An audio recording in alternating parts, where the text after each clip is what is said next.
जैसे ही शहबाज शरीफ की गवर्नमेंट शुरू होती है तो सबसे पहली चीज़ जो उन्होंने ख़त्म करने का दावा किया वो है लोड शेडिंग। और लोड शेडिंग के लिए ख़त्म करने से पहले हम थोड़ा सा पहले इमरान खान के दौरे हुकूमत में जाते हैं कि जैसे ही लोड शेडिंग ख़त्म करने का दावा उनका किस कदर सही था। लोड शेडिंग के लिए सबसे पहली चीज़ जो ज़रूरी है वो है गर्मियों का ख़त्म होना। और गर्मियाँ जो हैं वो इमरान खान के दौरे हुकूमत में बहुत ज़्यादा पड़ी हैं, जिससे ये अंदाज़ा लगाया जा सकता है कि एक कोरोना की वेव आ गई और दूसरी तरफ गर्मियाँ, इन्होंने मिलकर इमरान खान के दौरे हुकूमत में लोड शेडिंग का एक बहुत ही बड़ा मसला खड़ा किया। अब शहबाज शरीफ की हुकूमत में ये 20 प्लांट्स जो इन्होंने दावे के तौर पर कहे हैं कि हम ओपन कर लेंगे, इसका अंदाज़ा अभी तक कोई लगाया जा सका। अब जो पिछली गवर्नमेंट है वो इस बात के ऊपर रजामंद है कि क्या शहबाज शरीफ इस काम को ज़्यादा तेज़ी से करेगा या इस काम में स्लो रखेगा, इसका अंदाज़ा तो आइंदा चंद दिनों में पता चल ही जाएगा।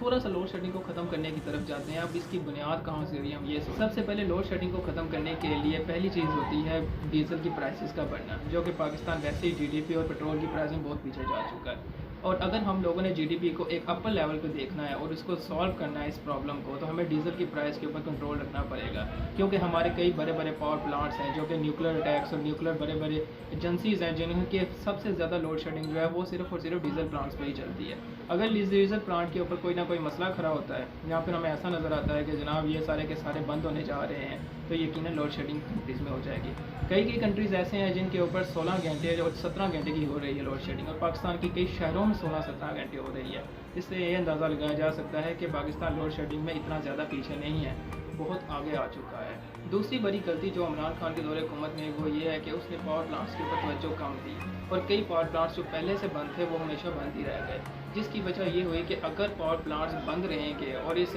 हमारे मुल्क की जो इकनॉमिकली वेल्थ और इंडस्ट्रियल स्केल के जो लोग हैं,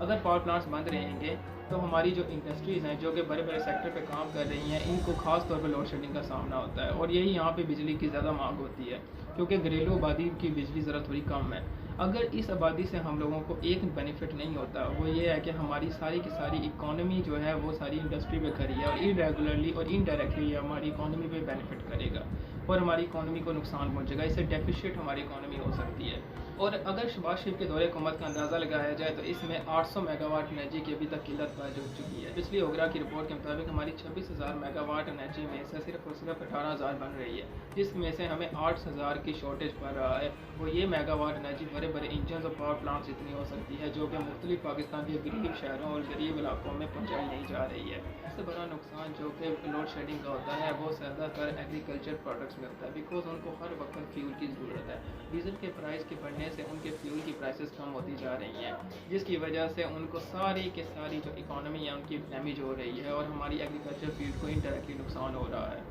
अगर देखा जाए कि लोड शेडिंग को ख़त्म कैसे करना है, तो सबसे पहली चीज़ हमें इस बात के ऊपर तवज्जो रखनी पड़ेगी कि क्या हमारे कुछ माफियाज और हमारी इरेगुलर गवर्नमेंट जो कि इलीगली इलेक्ट्रिसिटी को स्टोर कर रही है, इसको किस तरह देखा जाए। कई ऐसे शहबाज शरीफ ने कई ऐसे डिप्टी कमिश्नर्स के ऊपर अपने इख्तियारात बताए हैं जो कि ये कह रहे हैं कि अगर इसकी लोड शेडिंग का मसला ख़त्म नहीं होता है तो हमें इसके बारे में सोचना। सबसे बड़ी चीज़ ये है कि हमें वहाँ के डिप्टी कमिश्नर्स और ख़ास एरियाज़ को जो कि इलाकों को डील कर रहे हैं और डीएमजी ग्रुप्स के लोग हैं, इनको हमें इन्फॉर्म करना चाहिए कि मुख्तलिफ इलाकों के जहाँ पे हमें चांसेस हैं कि यहाँ पे इलीगली एलर्जी की स्टोरेज हो रही है और यहाँ पे डीजल और प्लांट्स की कीमतें बहुत ज़्यादा रखी जा चुकी हैं, हमें उन माफियाज़ को पकड़ना पड़ेगा। और इन माफियाज़ को पकड़ने की तरफ गवर्नमेंट नहीं आके भी ये अख्तियार नहीं रख पा रही है। इकॉनमी दिन ब दिन नीचे होती जा रही है और इसका इनडायरेक्टली इम्पैक्ट हमारी एग्रीकल्चर प्रोडक्ट्स पे है। हमारी एग्रीकल्चर को डिपेंडेंट है हमारी इकॉनमी के ऊपर। अगर हमारी इकॉनमी नीचे जा रही है तो हमारी एग्रीकल्चर की इंटरनेशनल मार्केट भी कम होती जा रही है। बात हमने दावा किया है